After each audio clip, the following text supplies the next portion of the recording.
The envelope from Riverside Community College felt impossibly light in my hands. Inside was my acceptance letter to their nursing program, not Stanford's medical school where I'd been accepted 3 months ago. But it was something. A way forward. A chance to still help people, even if it wasn't quite the dream I'd planned.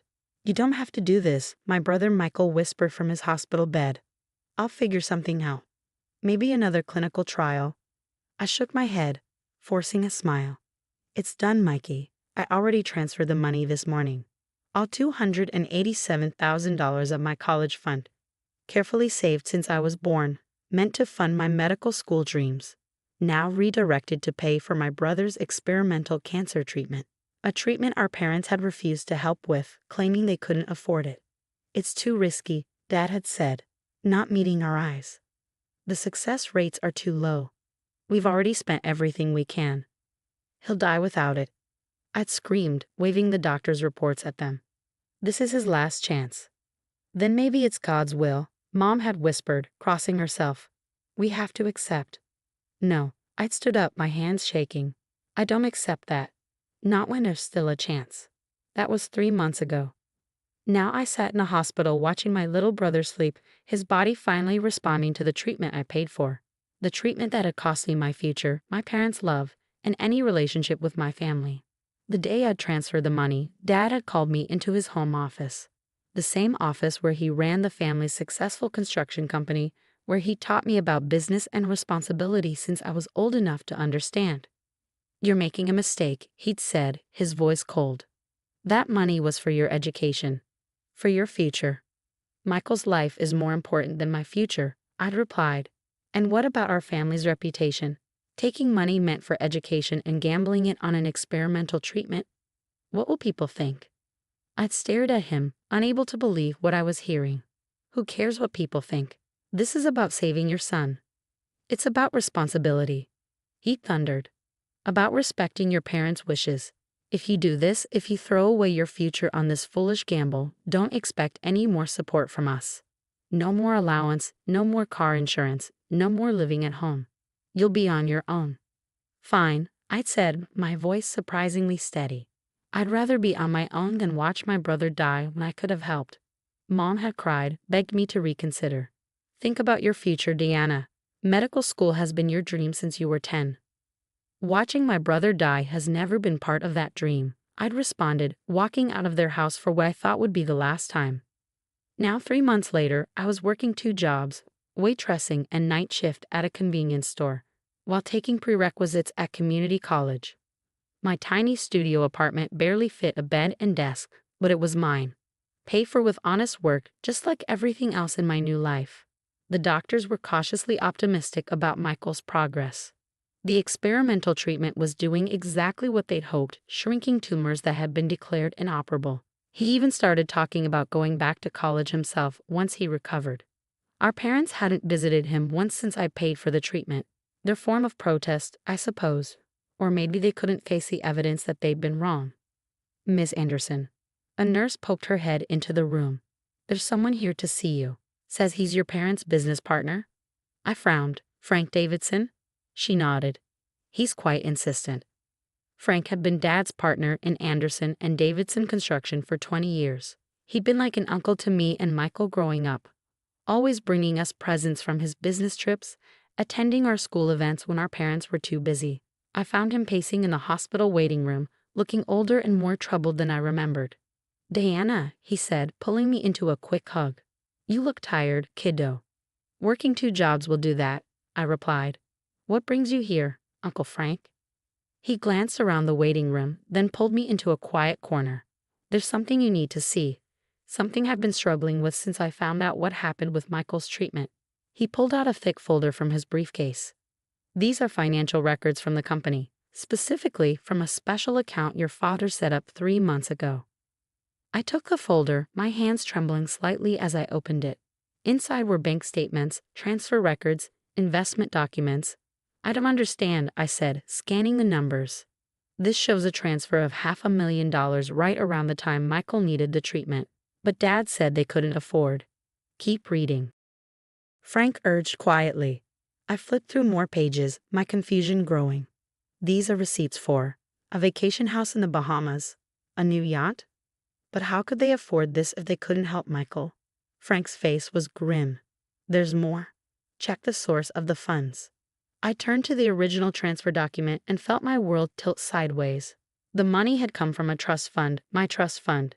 Not my college fund that I donated to Michael's treatment, but a separate account I'd never known existed. Your grandmother left it to you, Frank explained softly. It was supposed to be given to you on your 25th birthday. Your parents were trustees, meant to manage it until then.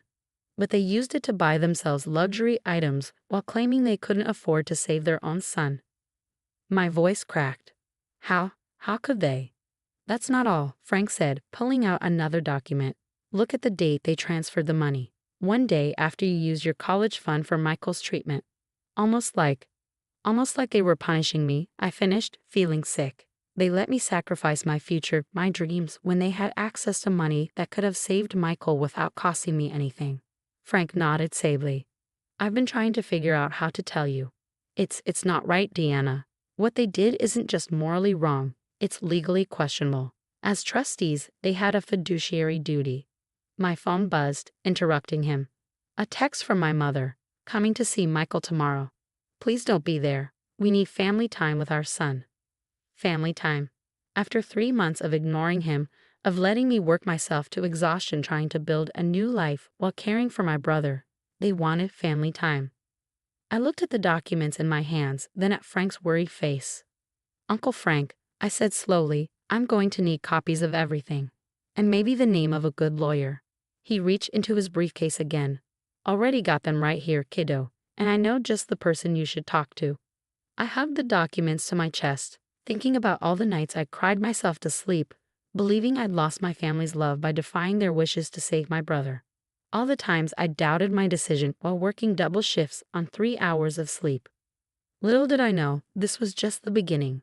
What I would discover about my parents' financial dealings over the next few days would shake our family and their precious reputation to its very foundation.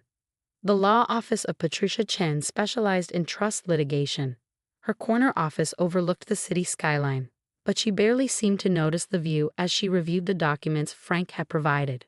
This is quite something, she said finally, looking up at me.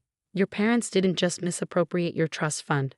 They've been systematically moving money around for years, setting up shell companies, hiding assets. But why? I asked. The construction company is successful. Why would they need to hide money? Ms. Chen spread out several documents on her desk. Look at these dates. The first irregular transfers began right after your grandmother passed away. She left significant assets to both you and your brother in trust, with your parents as trustees. My hands shook as I examined the papers. Michael has a trust fund too. Had, she corrected grimly. Your parents emptied it 2 years ago, right around the time his first symptoms appeared. They used a complex series of transfers to make it look like the money was being spent on legitimate medical expenses, but our forensic accountants traced it to personal purchases, vacation properties, luxury cars, private jet memberships. I felt sick. So when they said they couldn't afford his treatment, they had already spent his money on themselves. And when you stepped in with your college fund, they celebrated by spending your trust fund too. Can we prove all this? Ms. Chen's smile was sharp. Oh yes, your Uncle Frank has been keeping very detailed records since he first noticed discrepancies in the company books. Plus, we have something even better. She pulled out one final document, an email chain between my parents and their private banker, dated the day after I paid for Michael's treatment. Need to move Dee's trust fund immediately. She's proven herself untrustworthy with money, choosing to waste her education fund on her brother's foolish medical gambles. We'll put the money to better use. Please advise on most discreet transfer methods. The banker's response was professional but clear. Strongly advise against this course of action. As trustees, you have a legal obligation. Please confirm you understand the potential consequences. My parents' reply, just do it. She's made her choice. Now she can live with it. They put it in writing, Ms. Chen said softly. Their intent to punish you for helping your brother by stealing your inheritance. In my 20 years of practice, I've rarely seen such a clear-cut case of breach of fiduciary duty. I stared at their words until they blurred through my tears. What do we do now? Now? She began gathering the documents. Now we prepare for tomorrow's family meeting, the one your parents don't know I'll be attending. The next day, I arrived at Michael's hospital room early. He was sitting up in bed, looking stronger than he had in months. "Are you sure about this?" he asked as I set up my laptop. "Once we do this, they need to face what they've done," I said firmly, "to both of us." Frank arrived next, carrying more files. Then Ms. Chen, elegant and imposing in her court attire. We were ready when our parents walked in. Mom stopped short at the sight of us all. "What is this?" We said we wanted family time. "Oh, this is definitely about family," I replied, turning my laptop to face them. "Specifically about how you've been stealing from your children." Dad's face darkened. "How dare you?" "No," I cut him off. "How dare you? How dare you steal Michael's trust fund, spend it on luxuries while he was dying? How dare you punish me for saving him by stealing my inheritance too?" "We did no such thing," Mom protested. "That money was—" "Right here," Frank interrupted, laying out bank statements. Every transfer documented. Every dollar tracked. "Would you like to explain the shell companies, the hidden accounts, the suspicious timing of certain luxury purchases?" Dad turned on him furiously. "You betrayed us.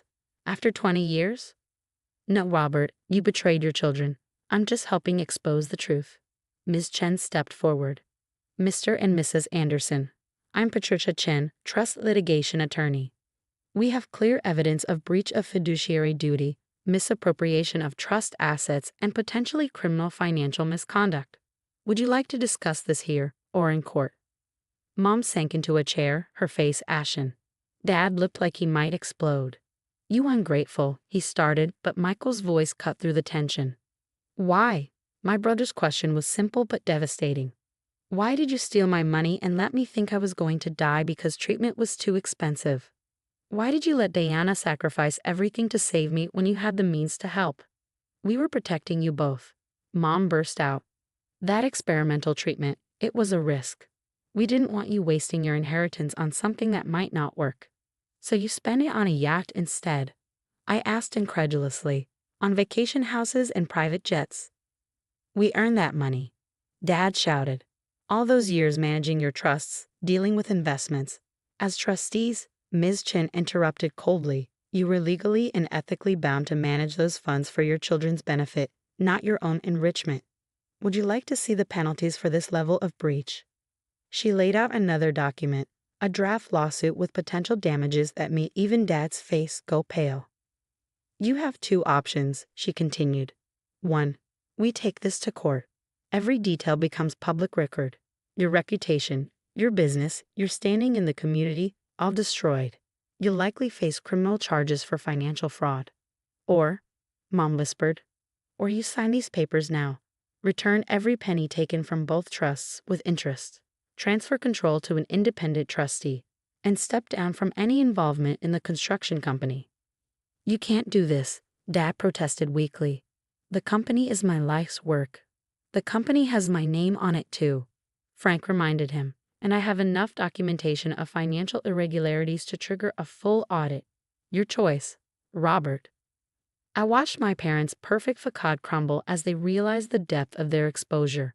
All their careful deceptions, their manipulations, their cruel power plays, all unraveling in a sterile hospital room while their son watched from his recovery bed.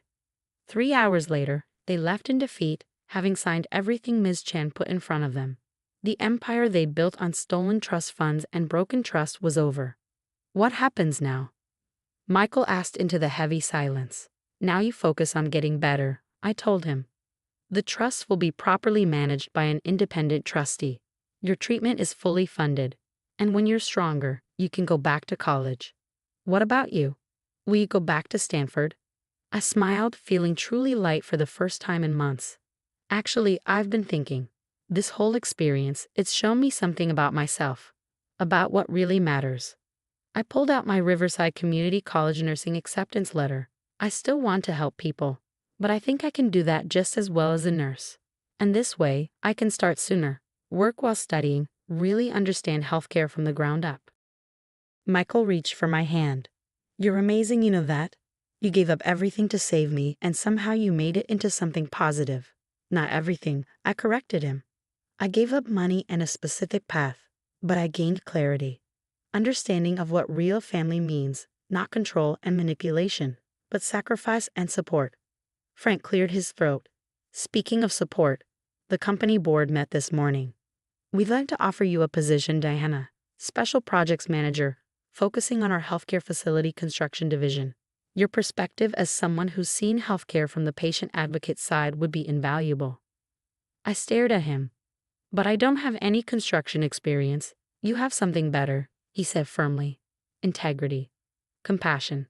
The ability to see what really matters beyond dollar signs and status symbols. That's what we need as we rebuild the company's reputation. 1 year later, Michael is cancer-free and back in college. I'm halfway through my nursing program, working part-time with Frank's company to help design more patient-centered healthcare facilities. Our parents, well, they're living in a modest condo now, all their hidden assets returned to their rightful owners. Yesterday, I received an invitation to a charity gala, my first major public event as part of the company's new leadership team. The theme? Building Hope. Healthcare facilities for the future. I showed it to Michael during his weekly dinner visit to my small but comfortable new apartment. Going to be awkward, he noted. Mom and Dad will probably be there. Lots of their old society friends. Good, I said firmly. Let them see what real success looks like. Not yachts and vacation homes bought with stolen money, but honest work that actually helps people. He smiled. Think they'll ever understand what they did wrong? Maybe not, I admitted. But we do. And that's what matters. I pinned the invitation next to my nursing program acceptance letter. 2 pieces of paper that represented choosing integrity over ease, purpose over status, real family bonds over superficial appearances. Sometimes losing everything you thought you wanted helps you find what you really need. Sometimes the hardest betrayals lead to the clearest revelations. And sometimes standing up for what's right costs you a false family but builds you a stronger, truer one. Next week, I start my pediatric nursing rotation in the same hospital where Michael received his treatment. Life has a way of coming full circle, showing you that the paths you never planned can lead to exactly where you were meant to be. I may not be heading to Stanford Medical School anymore, but I'm building something better, a life based on truth, integrity, and real purpose. And no trust fund in the world is worth more than that.